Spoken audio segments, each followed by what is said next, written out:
안녕하세요. 혹시 여러분들은 의심이 많은 편인가요? 의심이 많다면 어디까지 사람을 의심해 본 적이 있나요? 제가 이런 이야기를 꺼내는 이유는 제 인생 최악의 의심병 말기 환자 때문에 이혼까지 하게 됐기 때문인데요. 어느 정도로 심각한 건지 한번 들어봐 주세요. 남편과 사귈 때 저는 정말로 평범한 인생을 걸어온 세상에서 가장 평범한 여성이었어요. 그래서 결혼도 평범하게 할 거라고 믿어 의심치 않았죠. 남편은 몸이 좀 약하지만 그 사람도 평범한 사람이었어요. 그런데 시댁에는 아주 평범하지 않은 사람이 하나 있어요. 바로 시모였어요. 시모는 아주 심각한 의심병을 가지고 있었거든요. 결혼 전 시모의 의심병을 알게 된 건 아주 우연한 일 때문이었어요. 저는 당시에도 지금도 작은 중소기업에서 일을 했는데 하루는 옆자리에 앉은 동갑내기 직원이 저한테 오더니 이상한 말을 하더군요. 너 혹시 뭐 문제 있는 거 아니지? 뜬금없는 소리에 제가 물었죠. 그게 갑자기 무슨 소리야? 무슨 문제? 나한테 무슨 문제가 있어? 이상하네. 오늘 나한테 전화가 왔었거든. 근데 무턱대고 네가 거기서 일하냐고 묻잖아. 어이가 없어서. 어디서 전화하신 거냐, 그건 왜 묻는 거냐 내가 물어봤는데 답을 안 하고 전화를 또 끊더라고. 어? 갑자기 끊었다고? 응, 나이가 좀 있는 아주머니 목소리였는데 분명 젊은 사람 목소리는 아니었어. 그래? 이상한 전화였어요. 저한테 용건이 있었다면 전화를 바꿔달라고 했을 텐데 제가 여기 일을 하는지만 궁금했던 모양이었어요. 이상하다 싶었는데 그 뒤에야 무슨 일이 벌어진지 알게 됐어요. 그때쯤에는 남편과 결혼 이야기가 오가고 있어서 인사를 드리러 시댁에 갔는데 시모가 제게 말을 하더군요. 너 정말로 그 회사에서 일하는 거 맞니? 요새 그런 것까지 속이고 남자 등쳐먹으려는 여자도 많다. 네가 정말로 그 회사에서 일하는 게 맞으면 재직증명서라도 떼어오거라. 그 이야기 딱 듣는데 감이 왔죠. 아, 시모가 우리 회사에 내가 일하고 있는지 확인을 한 거구나 하고요. 이때까지만 해도 시모가 의심병이라는 생각은 하지도 않고 그냥 조심성이 많은 사람이라고 생각했어요. 그래서 재직증명서를 떼어갔더니 이번에는 그걸 못 믿겠다고 하시더군요. 저는 당황했어요. 증명서도 못 믿는데 대체 뭘로 증명해야 하나 싶었죠. 그래서 결국은 시모를 데리고 회사까지 갔어요. 직장 상사까지 보여드리고서야 믿더군요. 그마저도 찜찜한 표정은 여전했고요. 그런데 그보다 더 화나는 건 친정 부모님이 진짜인지 확인을 하려던 거였어요. 상견례 때 부모님을 만났는데 갑자기 며칠 뒤에 저를 혼자 부르더군요. 그러더니 부모님이랑 닮지 않았는데 진짜 친정 부모님 맞냐고 저한테 범인 신문하듯이 물어보는 거예요. 아무리 봐도 얼굴이 안 닮았는데 혹시 너 연기자 섭외했니? 너무 어이가 없어서 우리 부모님이 맞다고 몇 번을 이야기했어요. 그런데도 못 믿겠으니 증거를 가져오라더군요. 그래서 집에서 앨범을 통째로 가져왔어요. 한 6권 정도 됐거든요. 갓난아기 때부터 부모님과 함께 찍은 사진을 앨범째로 가져가서 확인시켜드렸어요. 제가 의심을 받고 있어서 기분 나쁜 건 둘째치고 그걸 들고 가는 내내 어이가 없어서 실소가 터지더군요. 그 일이 있은 후에 남편에게 심각하게 물어본 적이 있었어요. 어머님 혹시 누구한테 사기당한 적 있어? 크게 막 당하고 속아 넘어간 적이 있다거나. 그런 건 없는데? 식구들한테는 평범하셔. 아마 새로 사람 들이는 일이라 좀 철저하게 하고 싶은 모양이지. 너무 신경 쓰지 마. 가족이 되면 괜찮아질 거야. 그랬으면 좋겠는데 솔직히 지금 이 상황도 너무 기분 나쁘잖아. 내가 무슨 범죄자인 것 마냥 내 뒷조사를 하시니 사람 들이는 게 중요하긴 한데 최소한 서로 기분 나쁘지 않은 선에서 해결해야 되는 거 아니야? 내가 나라는 걸 증명하려고 이런 것까지 해야 하다니. 그냥 당신한테 알아보라고만 해도 될 일을. 우리 엄마는 나도 못 믿어. 나를 못 믿는 거라기보다는 내가 하는 모든 일이 못 믿어온 거지. 그래서 항상 엄마가 다 알아서 해놓거든. 그렇게 별거 아닌 것처럼 말하는 남편을 보며 저는 애써 짜증나는 마음을 재웠어요. 그래, 세상이 험하니 확인을 과하게 할 수도 있지. 그렇게 생각하기로 했어요. 그런데 시모에게는 그 정도 선에서 끝낼 마음이 없었던 거죠. 끊임없이 저를 의심했어요. 결혼 전에는 제 출신과 배경을, 결혼 후에는 제 사생활을 말이죠. 결혼하고 4년 동안 남편과 저 사이에는 아이가 생기지 않았어요. 아니, 엄밀히 따지면 신혼 초 결혼식하고 딱 2달 뒤에 허니문 베이비가 생긴 걸 알았지만 알게 된 그날 심장이 멈추어 유산하게 됐다는 슬픈 소식도 함께 듣게 됐었어요. 8주 자연유산이면 엄마한테 문제가 있어서라기보다는 초기 유산이라 염색체 이상이거나 유전적인 결함이 대부분이라고 하더라고요. 의사가 저를 위로해줬지만 힘든 건 어쩔 수 없었어요. 처음 겪은 일이니 습관적 유산이 되지 않도록 이후에도 몸 관리를 각별히 신경 썼어요. 그리고 임신 사실을 알자마자 유산이라는 상황에 남편에게만 알리고 유산 수술을 했어요. 일명 소파술이라는 수술이었죠. 그리고 그 후 4년간 임신을 한 번도 성공하지 못했어요. 간혹 어떤 사람들은 유산 후 애가 더 잘 들어섰다라고 하는 사람들도 있었지만 이상하게도 저한테는 해당되지 않았죠. 저 나름대로도 스트레스를 받는데 저를 더 열받게 하는 일이 있었어요. 예, 너희 설마 여전히 피임하니? 어머님, 저희가 따로 피임을 하는 건 아닌데 잘 안 생기네요. 안 되면 저희도 병원 한번 가볼 생각이에요. 아니, 피임도 안 하는데 애가 왜 안 생겨? 예전에 그런 이야기 들은 적이 있지? 화류계 여자들, 그 술집에서 일하는 여자들 말이야. 하도 몸에 안 좋은 거 많이 해서 애가 안 들어선다고 말이야. 네가 그런 경우는 아니겠지? 술집 여자요? 그래, 너도 혹시 예전에 우리 아들 말고 다른 남자 만나면서 몸 함부로 굴린 거 아니야? 그게 아니라면 멀쩡한 젊은 아가씨가 왜 임신이 안 돼? 시모 말에는 정말 자중이라는 것이 없었습니다. 입 밖으로 생각한 대로 모두 저에게 퍼붓는 수준이었죠. 도대체 어떤 시모가 며느리에게 몸을 함부로 굴린 거 아니냐는 말을 해요? 저는 열이 받아서 저도 모르게 툭 쏘아붙였어요. 어머님, 어차피 결혼 전에 제 뒷조사 철저하게 하지 않으셨어요? 제가 그런 적이 없다는 건 어머님이 잘 아시면서 어떻게 그런 모욕적인 말씀을 하실 수가 있어요. 어머님 말씀대로면 아가씨는요? 아가씨도 저희랑 비슷한 시기에 결혼했는데 임신 아직 안 됐잖아요. 저도 아가씨한테 어머님이 하신 이야기 고스란히 해볼까요? 시댁에는 저와 동갑인 저와 비슷한 시기에 시집간 신우가 있었고 그 신우도 아이가 없었어요.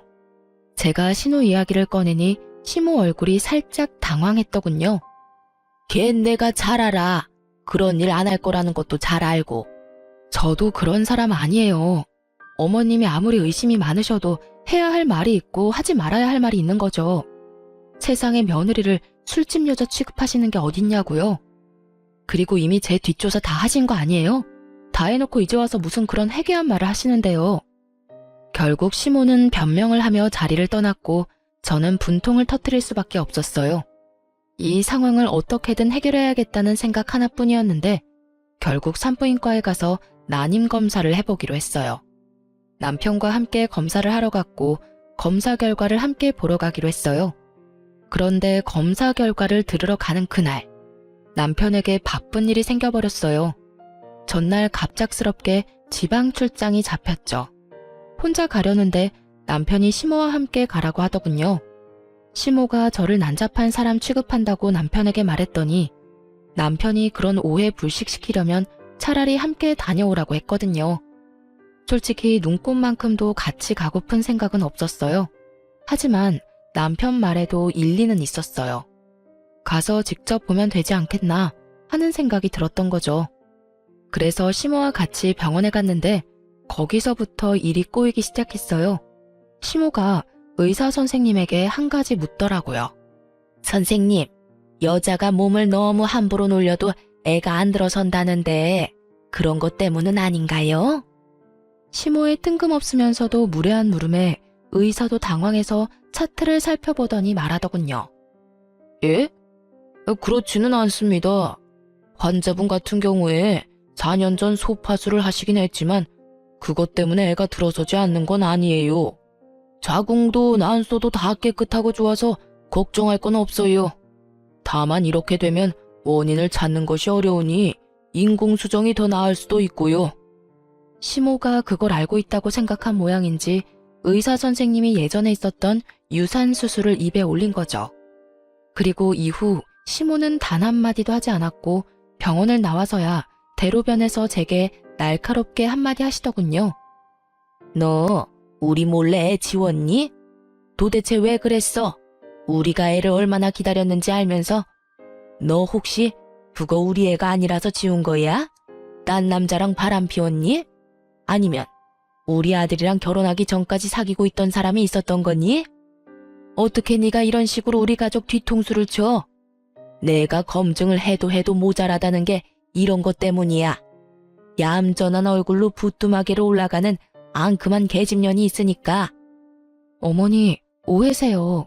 그건 그때 임신을 하긴 했는데 8주 만에 아기가 잘못돼서. 애가 잘못되긴 뭐가 잘못돼. 딱 봐도 네가 우리 몰래 애 지운 거겠지. 기말할 것 없다. 너하고 말 섞는 것조차 더러운 일이야. 우리는 너 용서 안 해. 그러고는 쌩하고 시댁으로 돌아가 버렸어요. 남겨진 저는 당황할 뿐이었죠. 남편은 알고 있었고 가족들만 몰랐을 뿐이었어요. 그런데 시모는 이런 큰 도로가에서 저를 천하의 몹쓸년으로 만들어버렸어요.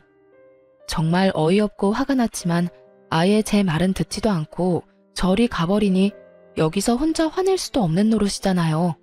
짜증과 분노, 울분을 꾹꾹 눌러담고 저도 집으로 돌아왔어요. 남편도 집에 없고 열받는 마음으로 짜증을 다스리고 있는데 시부에게서 연락이 왔어요. 굉장히 화가 나신 목소리였죠. 그리고는 저에게 당장 시댁으로 오라고 하더군요. 노발대발하는 시부의 모습에 혹시 시모가 또 헛소리를 했나 싶어 이번에야말로 진실을 알려주겠다는 마음으로 시댁으로 향했어요. 갔더니 시부모만 있는 건 아니었어요. 신혼에, 고모네, 숙부네 10명이 넘는 가족들이 모두 앉아있더군요. 순간 저도 모르게 몸이 굳었어요. 다들 저를 엄청난 눈빛으로 쳐다보고 있더군요. 너 이리 와 앉거라. 그 중간에 시부가 아주 화가 잔뜩 난 상태로 저를 불렀어요. 제가 자리에 앉자 시부가 말도 안 되는 말을 꺼내더군요. 너 어째서 네 남편 몰래 낙태 수술을 한 거냐? 너 정말로 안 사람 말대로 딴 남자랑 붙어 먹었던 거냐? 딴 남자랑 붙어 먹다뇨. 제가 그런 짓을 왜 해요? 그리고 그건 낙태 수술이 아니라 유산 수술이었어요.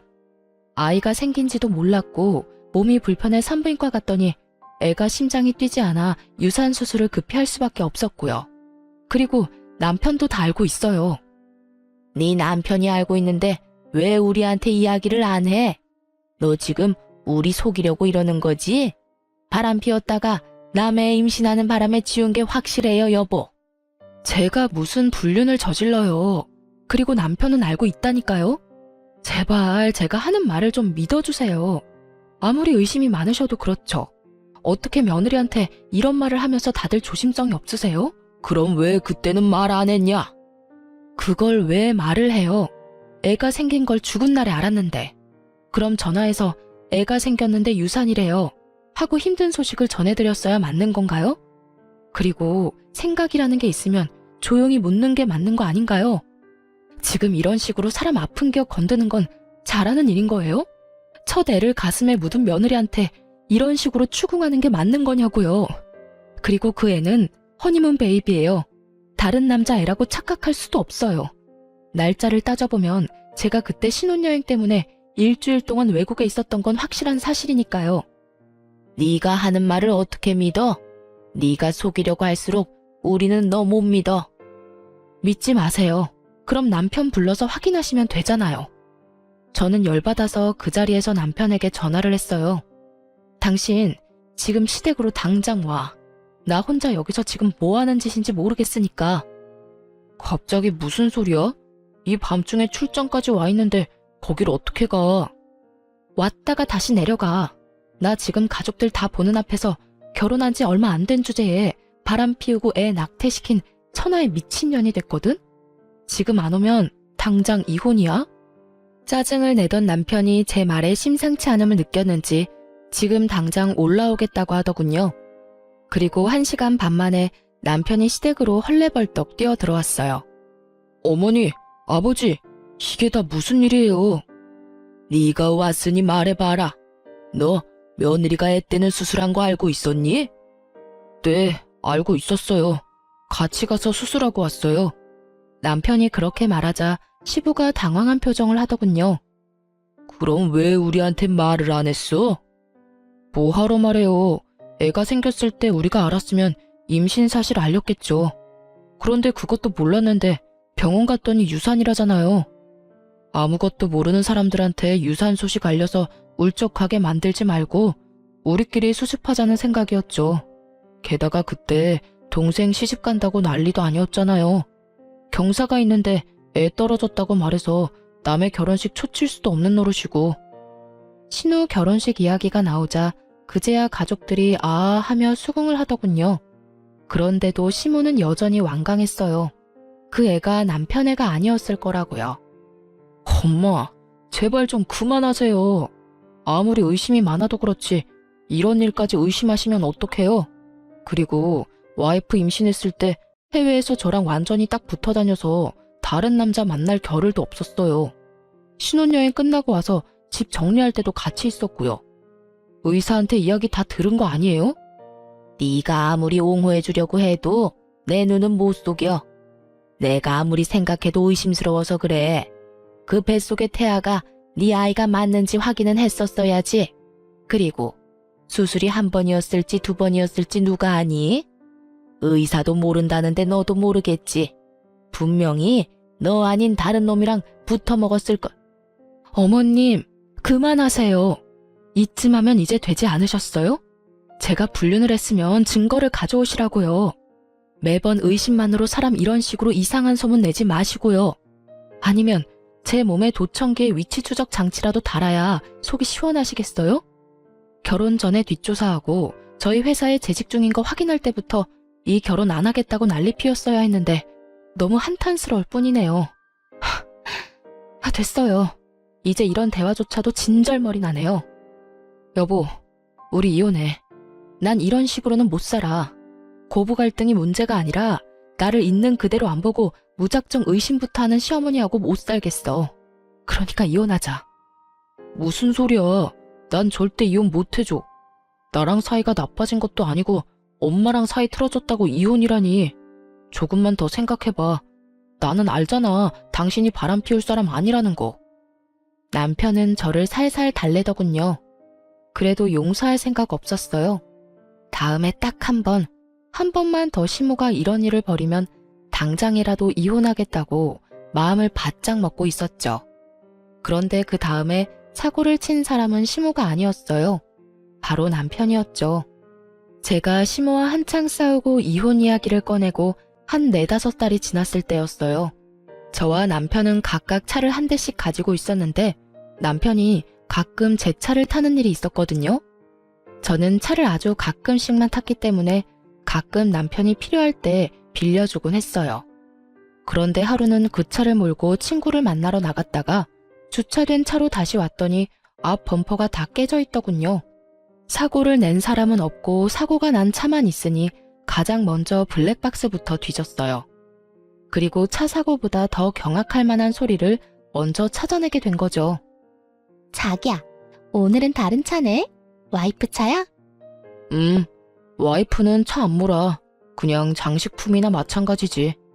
우리 정우랑 놀러 가는데 이 차가 더 승차감이 좋거든. 정우가 아빠 많이 보고 싶어 했어. 요새 말이 많이 늘고 있거든. 그래서 오늘 갈 곳은 어딘데? 오늘은 우리 아들이 좋아하는 놀이공원에 동물원까지 갔다 오자. 아빠가 매일 못 보는 대신에 이렇게라도 서비스 해줘야지. 고마워, 자기야. 오늘은 1박 안 되는 거야? 요새 와이프 심기가 안 좋아서 일단 되는지 확인은 해볼게. 그러면서 전화를 건 곳은 제 폰이었네요. 제 목소리가 스피커폰을 통해 블랙박스에 녹음됐어요. 저는 충격으로 정신이 얼얼한 상태였어요. 이 잡놈이 헤어져 달라는 제 요청도 묵살하더니 뒤로 아주 호박씨를 있는 대로 까고 있더라고요. 쥐새끼 마냥 숨어서 애까지 두고 있었다니 분노가 치솟았어요. 임신이 안 된다는 이유로 시모에게 걸레 취급받던 과거가 떠오르면서 상간녀 앞에서 본인을 아빠라고 칭하며 소꿉장난하듯 즐기는 남편놈을 보니 정말 눈에 뵈는 게 없어지더라고요. 이럴 거면 왜 이혼을 안 해준다고 하는 건지 이해가 안 됐어요. 저는 당장에 남편을 불러서 족치려다가 참았어요. 증거가 필요하다는 걸 알았거든요. 이놈이 저랑 헤어지지 않으려는 데에 모종의 이유가 있다면 저는 완벽한 증거를 모아서 이혼에 성공해야겠다 싶었어요. 그래서 참고 참아서 다 모아 터뜨릴 생각으로 인내했어요. 남편놈을 아무렇지 않게 봐야 하는 게 가끔 토가 나올 정도로 기분이 더러웠지만 그럴 때는 아예 말을 안 했어요. 아니면 시모 이야기를 꺼냈죠. 그 이야기는 저희 사이에 금기시 되던 말이라 그 말만 꺼내면 남편놈은 아무 말이 없어졌거든요. 그렇게 앞에서는 찬바람 쌩쌩 불도록 무시하고 뒤에서는 열심히 이혼 변호사를 찾아다녔어요. 그래도 헛헛하고 짜증나는 정말 설명하기 힘든 이 더러운 기분은 사라지지 않더군요. 그래서 저는 이 기분을 어떻게든 해보려고 사촌 오빠를 조심스레 찾아갔어요. 사촌 오빠도 와이프의 불륜으로 이혼하고 아이를 혼자 키우고 있었거든요. 그날은 남편놈이 상간녀를 만나러 갔는지 1박 2일로 출장을 간다고 나간 날이었어요. 저도 이때다 싶어 사촌 오빠를 찾아갔죠. 오빠에게 이야기를 하고 나니 마음이 조금은 후련해졌어요. 그리고 그 마음을 다스리려고 하는 것부터가 잘못이라고 문제가 어느 정도 해결되면 마음이 저절로 가라앉을 거라고 하더군요. 그리고 증거를 모으기로 한 건 정말 잘 선택한 거라고. 사촌 오빠도 증거가 모자라서 하마터면 판결이 바뀔 뻔했다고 하더라고요. 그렇게 사촌 오빠와 길게 이야기를 나누고 그날 저녁 늦게 오빠네 집에서 나왔어요. 집 밖까지 저를 배웅해준 오빠가 우는 저를 토닥여주며 말했어요. 울지 마. 그런 놈한테는 눈물도 아까워. 내가 많이 도와줄 테니까 힘든 일 있으면 연락해. 알았지? 오빠 덕분에 마음 편하게 집에 돌아왔어요. 그런데 그 다음날 시모에게서 연락이 왔어요. 시댁으로 오라더라고요. 저는 무시했어요. 시모가 오란다고 가면 항상 열받는 일만 있었고 지금은 남편 때문에 더 열받아서 아무것도 하고 싶지 않았거든요. 그런데 시모에게서 끊임없이 연락이 오더라고요. 폰을 음소거를 했더니 그 다음에 무슨 일이 일어났는지 아세요? 시댁 식구들이 모조리 저희 집에 찾아왔더군요. 문부터 열라며 앞에서 난리를 치는 바람에 집으로 들였어요. 무슨 일이세요? 이 늦은 시간에. 말이 좋게 나올 리가 없었죠. 시모에게도 쌓인 게 많았지만 사과받은 적이 단 한 번도 없었고 남편 일 때문에도 좋은 소리가 나오지 않을 테니까요. 내가 너 그럴 줄 알았어. 어디 남편 출장 간 동안 남자를 만나? 내가 너 불륜 못 잡을 줄 알았지? 이래놓고 저번에 그렇게 억울한 척은 다 했니? 시모가 제 얼굴을 향해 사진을 몇 장 집어던지더군요. 기분 더러운 상황에 기름을 붓고 불까지 덧붙이는 시모를 보며 저는 팔랑팔랑 바닥에 떨어진 사진을 보고는 피식 웃었어요. 거기에는 저와 사촌 오빠가 집 앞 벤치에 앉아 저를 토닥여주는 장면이 고스란히 찍혀 있었거든요. 이 망할 할망구는 또 제 뒷조사를 하고 있었어요. 아니지, 이날만을 생각하며 틈틈이 뒷조사를 하고 있었겠죠. 지 자식이 어떤 꼴인지 알지도 못하면서 남의 허물만 열심히 찾아내려 기를 쓰고 애쓰는 모습이라니. 그 지독하고 어리석은 모습에 웃음이 안 나오는 게 더 웃긴 일이었죠. 웃어? 너 지금 웃었어? 뭐가 그렇게 웃겨? 너 잘 걸렸어. 있는 거 다 내놓고 몸뚱이만 내쫓길 줄 알아. 내가 아들 오면 이야기해서 너 내쫓을 테니까. 네네, 그러세요. 제발 이혼하게 해주세요. 네? 그렇게 이혼해달라고 여러 번 말했는데 남편이 절대로 이혼 안 해준다네요? 그러니까 제발 어머님이 아들한테 이혼하라고 말해주시라고요. 아시겠어요? 지금 이혼하고 싶은 사람이 누군데 제 앞에서 그딴 소리를 짓거리는 거예요. 이혼은 제가 이야기하고 싶은 거고요. 다 필요 없으니 남편 올 때까지 기다렸다가 어머님이 직접 설득하세요. 그리고 타이밍 좋게 남편이 집으로 들어오더군요. 집 안에 들어와서야 시부모와 신우를 보며 당황한 표정으로 말했어요. 다들 여기서 뭐 하고 있어요? 예, 네 마누라 너 없는 동안 바람 피운 거 아니? 제발 이혼해라. 도대체 뭐가 좋다고 이렇게 이혼을 안 하는 거야? 너 정도면 충분히 괜찮은 여자 다시 만날 수 있어. 애도 없으니까 홀가분하잖아, 응? 시모의 말에 남편놈이 눈을 둥그렇게 뜨더니 갑자기 차분하게 말하더군요. 어머니, 저 이 사람하고 헤어질 생각 없어요. 다 용서하고 같이 살 거예요. 그러니까 앞으로 이렇게 와서 저희 부부 괴롭히지 마세요.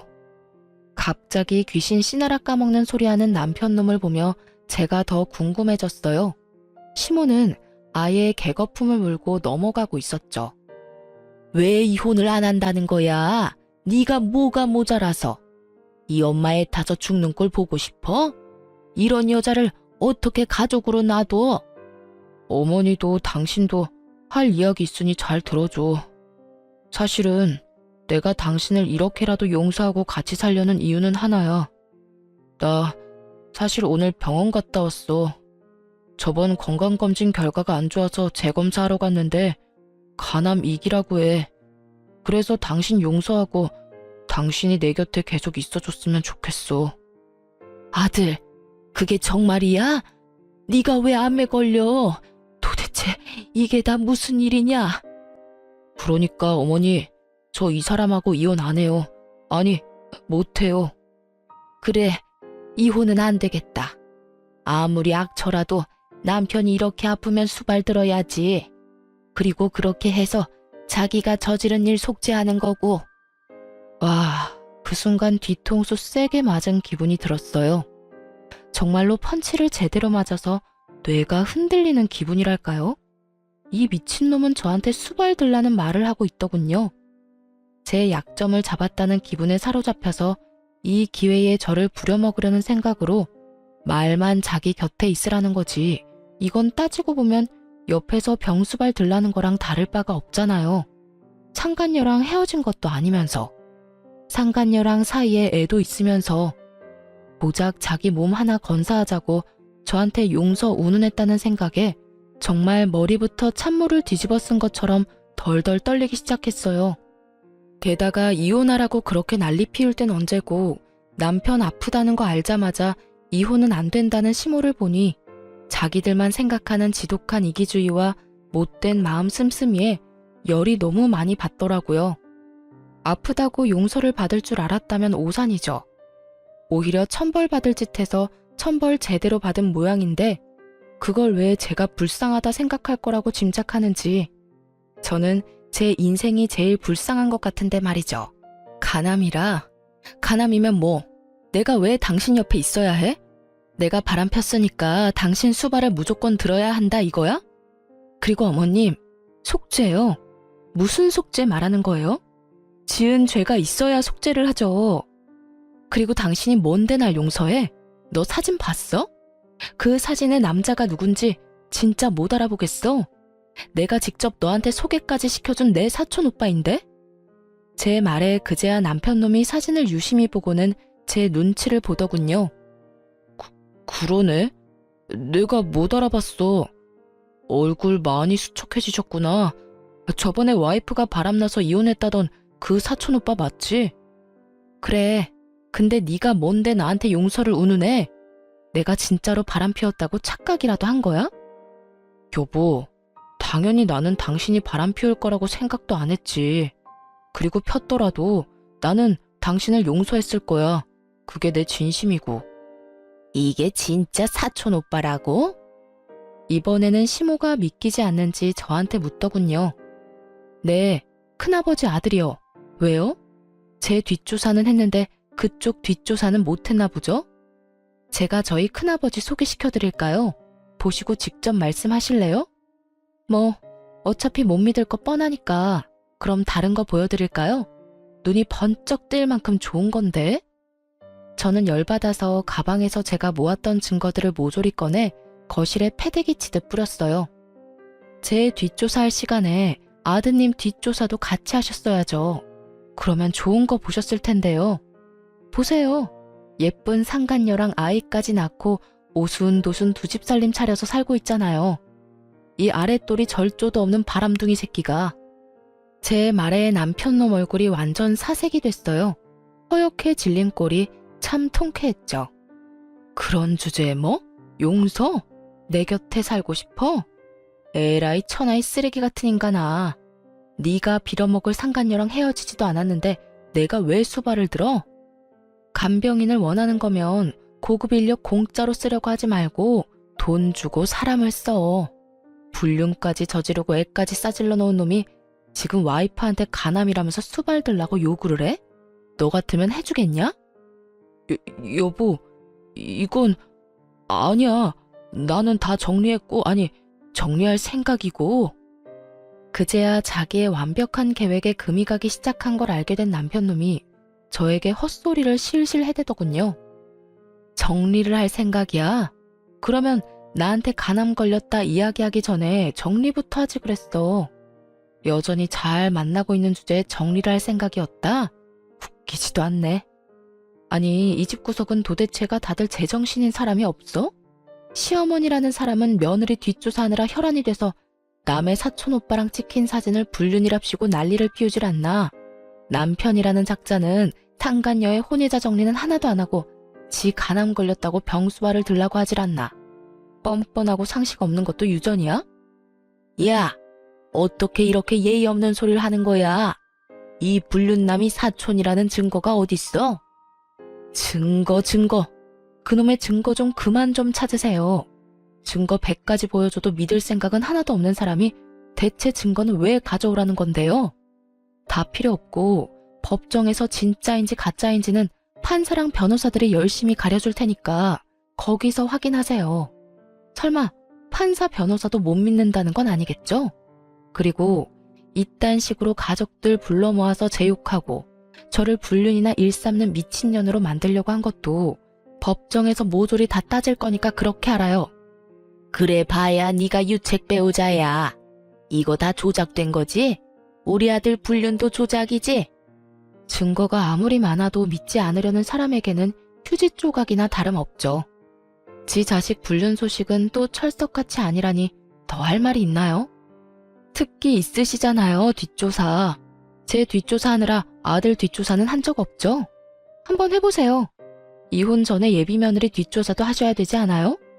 그런데 한 가지는 알고 있으세요. 저는 이렇게 사람 많은 곳에서 저를 모욕한 어머님을 용서할 생각 없어요. 이혼 소송과는 별개로 명예훼손도 진행할 생각이거든요. 너 진짜 막 나가는구나. 어떻게 아픈 남편 앞에서 그런 말을 할 수가 있어? 네가 사람이니? 며느리면 며느리답게 굴어야지. 오늘 일은 내가 없던 일로 덮어주마. 그러니 네가 우리 아들 책임지고 병간호해. 싫은데요. 제가 왜요? 불륜이나 저지르는 정신 나간 놈을 왜 해? 몸 낫게 해주면 또 불륜이나 저지를 놈한테 대체 왜요? 어머님도 참 이기적이네요. 언제는 이혼하라면서요. 그래놓고 이제 와서 아들 수발 들 사람 없다고 지금 저더러 수발 들라고 하는 모양인데 그렇게 할 생각 없습니다. 그러니까 딴 사람 알아보세요. 저기 있네요. 병수발 들어줄 상간녀가 떡하니 있는데 뭐가 문제예요? 제 말이 끝나기가 무섭게 시모를 제외한 가족들이 제게 미안하다며 사과를 하더군요. 며느라가 됐어. 너무 흥분하지 말고 우리가 잘못했다. 이번에도 안 사람한테 휘둘려서 이렇게 됐어. 내가 사과하마. 그러니 이혼은 없던 일로 하고 우리 아들 곁을 지켜주면. 그래요 언니. 오빠가 아무리 그래도 암에 걸렸는데 언니가 외면하면. 엄마가 원래 그렇게 의심이 많은 사람인 건 알잖아요. 그러니까 그러려니 하고. 지금 남의 일이라고 이렇게 쉽게 말씀하시는 거예요? 사과하지 마세요. 전 사과 들을 생각 없으니까. 그리고 정작 사과해야 할 사람은 사과 안 하고 있잖아요. 저는 이혼하고 이 집과 아이의 모든 인연을 끊고 싶어요. 그래야 속이 편하지. 대체 내가 왜 이런 꼴을 당해야 하는 건데? 당신이 대답해봐. 너 이러려고 나랑 결혼하자고 했어? 어? 내가 그때 우리 회사에 재직증명 전화 왔을 때 그만뒀어야 했어. 너처럼 아랫돌이 가벼운 병약한 인간이 뭐라고. 내가 내 인생을 걸고 도박을 왜 했는지 모르겠어, 이 나쁜 놈아. 상간녀한테 가서 간암 이야기하고 병간호 받아. 여보, 제발 이성적으로 생각해. 그 여자는 정리한다니까? 그럼 내 눈앞에서 해봐. 지금 당장. 남편이 지금 당장 상간녀와 헤어진다고 제가 남편과 이혼을 안 할 건 아니었어요. 어차피 제 이혼의 가장 큰 축은 시모의 의심병 때문이니까요. 그런데 남편 놈이 전화도 하지 않고 머뭇거리는 모습을 보니 더 열이 받더라고요. 신용이라도 해야 할 거 아니냐고요. 이래놓고 정리를 하겠다니. 저는 코웃음을 치며 말했죠. 봐라, 너 하는 꼴 보니 상간녀는 포기 못하겠다 이거네. 알았어. 당신 마음 잘 알았으니 거기 가서 수발도 들어. 알겠냐, 이 버러지 같은 인간아? 그렇게 말하고 사람들을 뿌리친 뒤 저는 집으로 돌아왔어요. 서로 반반 부담한 집은 결국 팔아서 반반 나누게 됐고 남편 놈과 시모는 제게 위자료까지 지불해야 했죠. 남편은 당연히 유책 배우자였고 제가 모은 수많은 불륜 증거 때문에 결국 불륜을 인정해야 했어요.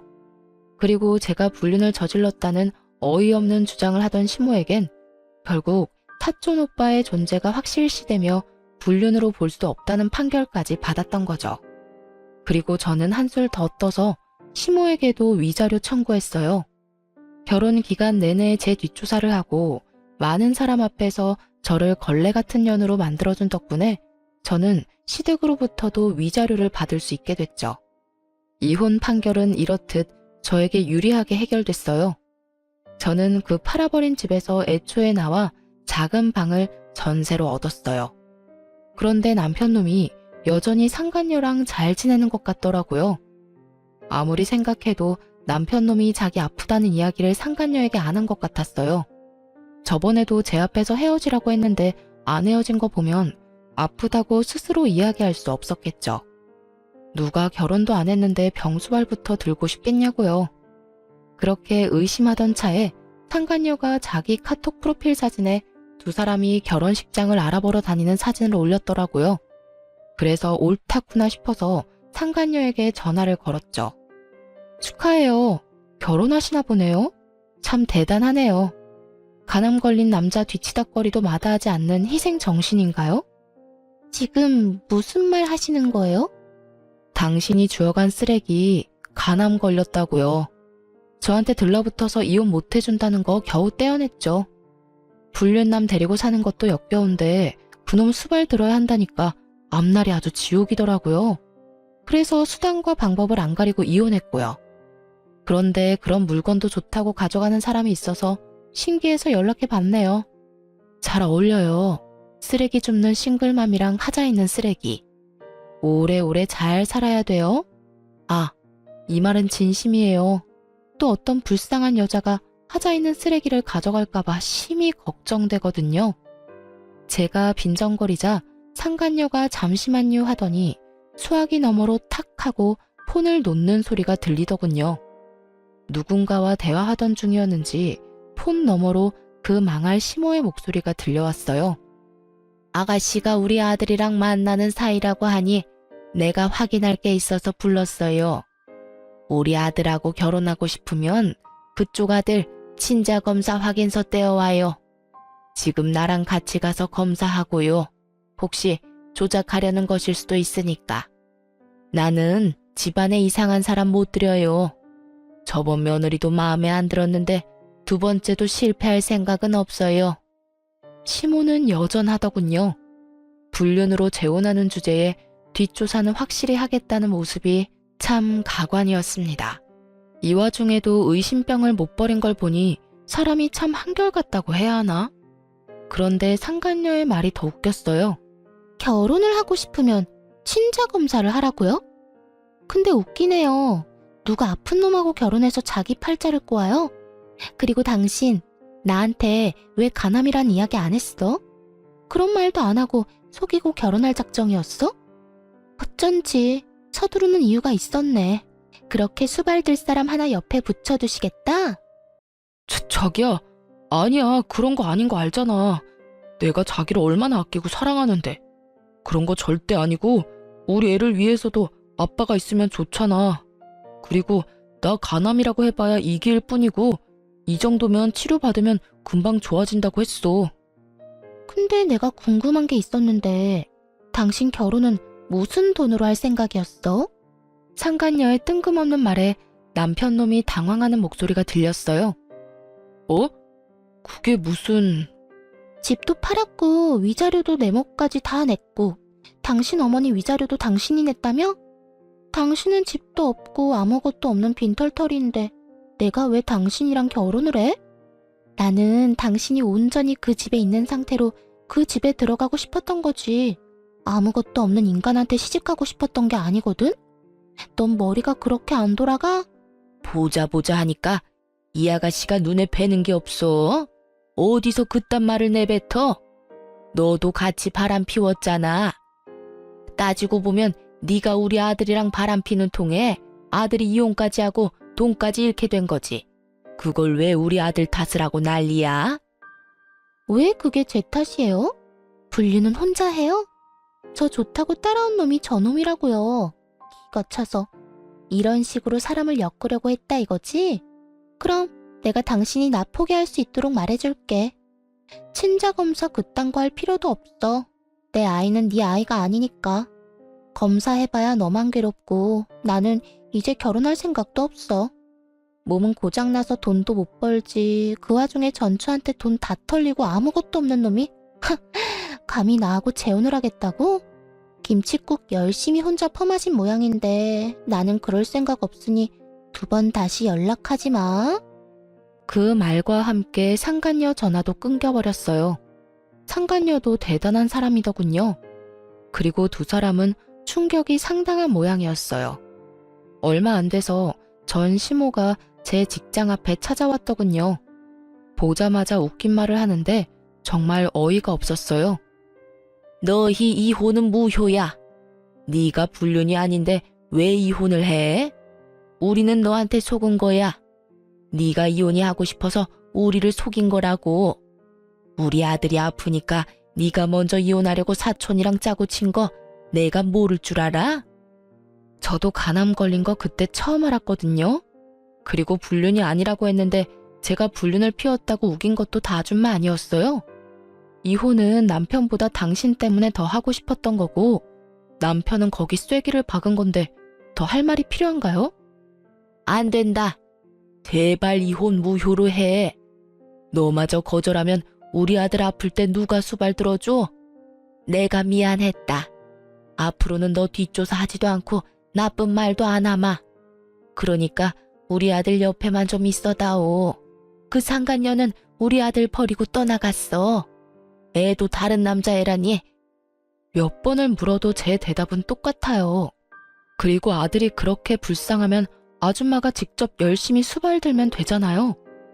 내 인생 망가뜨린 사람들하고 다시 같이 사는 미친 짓은 못하니까 얼른 내 눈앞에서 꺼져요. 마지막 경고예요. 어쩜 이렇게 남처럼 이야기를 해.